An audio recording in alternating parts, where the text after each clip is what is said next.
Alright everybody, guess what time it is? We are going to officially do a 100% walkthrough on an OMC trim center assembly.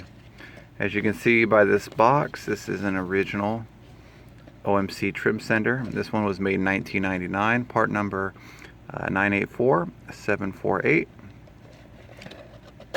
Most of the people who are watching this video that need a trim center, yours is going to be made by Sierra. You can find those typically on Amazon. If you're looking for an original part like this, just post a comment and I'll tell you where you can find some of them. This particular one here, made in Mexico. Let's open it up some more and get the rest of it out here. Alright, we've got the cord. There's our little plunger there. Also comes with some electrical connections here. Not necessarily required, but they did include them for you. That's kind of what they look like right there. So anyway, so the big question here is, why are you finally replacing your trim center? Well, let's go in the back and I'll show you. Okay, so I've inspected this trim center not too long ago, actually, and the cord was fine. It just so happened to be, with the weather where I'm at, it just got real hot this year, and I think that's what did it. I think that's what finally did it in. Check this out. I already did the remove the bolts here. Check this out. I'll go grab the cord. Let's see if I can get it. Now that it fell out kind of low here. All right, there it is. Ta-da! Look at that, huh? Yeah.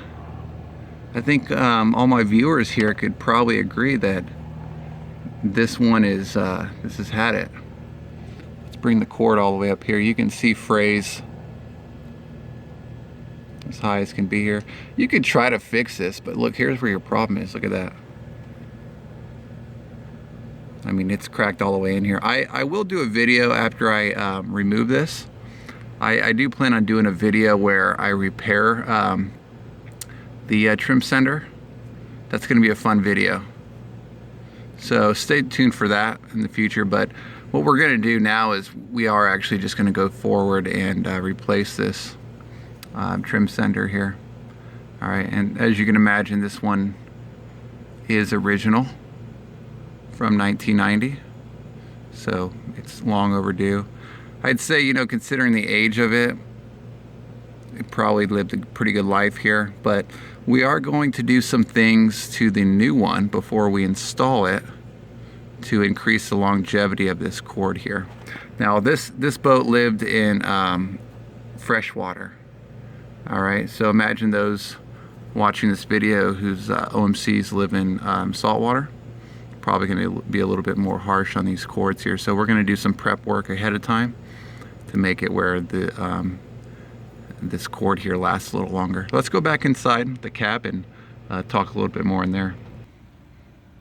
Okay, so I'm looking at the cord here, right? I'm just feeling it and looking along kind of in the similar spots where the original started to fail. And I'll tell you, I don't really have much confidence in this cord. Really not at all here. So let me show you what I'm going to do. Totally legit here. Went and picked up some of this. This is liquid electrical tape. It comes with a little brush. What I'm going to do is I am going to straighten this cord out and basically coat this cord with liquid electrical tape here. I'll let it dry, and then I'll go ahead and install it. So the big thing, if you watched my other videos, is how do you get this thing out? And I'll tell you where the trouble is there is actually, let me flip it the right way. There's a hairpin that sits right where this first little rib is here. And that hairpin keeps it from being able to be removed. So, first of all, if you haven't seen it yet, watch my other video so you can see what the hairpin looks like. The way we're going to remove the hairpin with the motor installed is using this pick. Now this pick has a little 45-degree bend in it. That just makes it a little bit easier. First thing you want to determine is which way is your hairpin facing. Otherwise you're going to be picking at it for a while. Alright, so if you watched my prior video, you know which way the hairpin is on mine. So let's do a quick shot inside the engine so we can talk more. Alright, so I'm behind the motor, and just so everyone's aware, I'm definitely not going to try this with one hand, but you can kind of see in this area towards the transom, right underneath where the bracket is for the power steering is where that hairpin is. You want to put your finger in there and try to figure out which way the hairpin is facing, because what you're going to do is you're going to take your pick and you're going to pop it out. Now there's a good chance that you're going to lose your hairpin.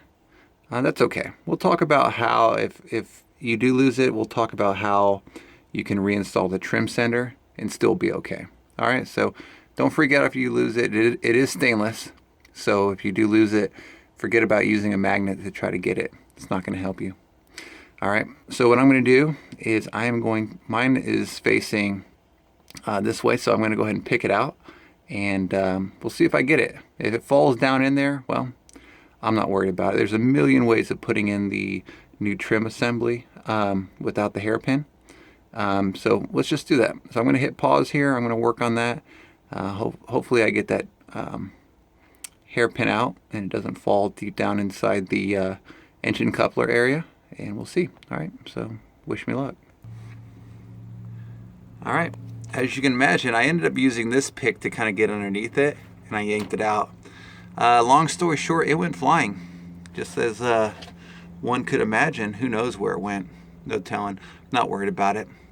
Let's go in the back of the boat now and talk about how we're going to get the actual plunger out. Okay, this little tool here is going to well, basically this is the tool that kind of makes it really easy to replace that trim sender. It's really long, that allows you to get basically a low grip on that trim sender plunger, and we're going to go in there and squeeze it and then basically pop it out. I can't imagine trying to get it out with a smaller pair of pliers. There's just not a lot of room to do it. So you're going to see I replace it today without removing the bellows, and just with this tool. I got it from Harbor Freight, probably like I don't know, maybe $7 or something to get this, real cheap. And I'm going to stick it up there, grab a hold of that plunger from the outside, and that's going to be it. So let's go ahead and try it. Okay, so obviously what we did was we turned the whole transom to the side here, which gives us access to get this really long pair of pliers in there with the 90-degree bend on it. Now I'm going to hit pause because there's really no way for me to show you this with the level of light that we have in here.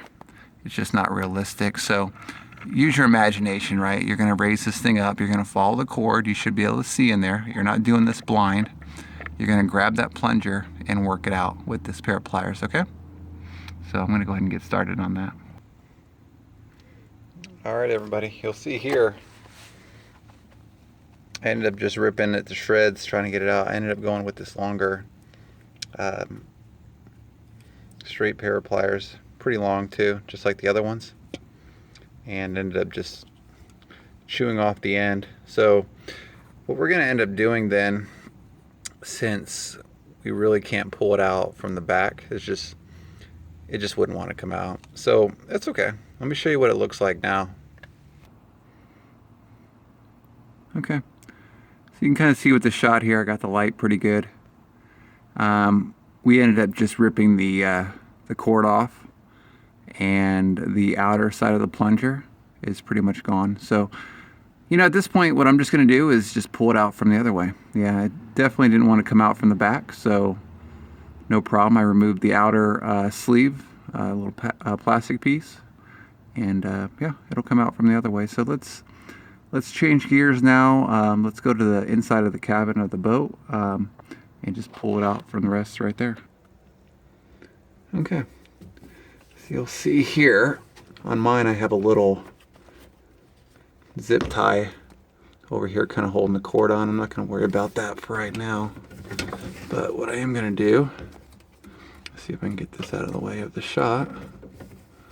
Alright, and let's see if we can work this thing back out. So, what do you think?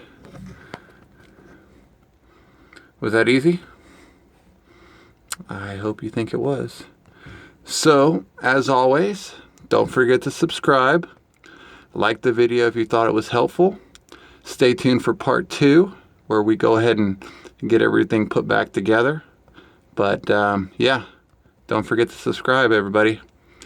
Have a good one.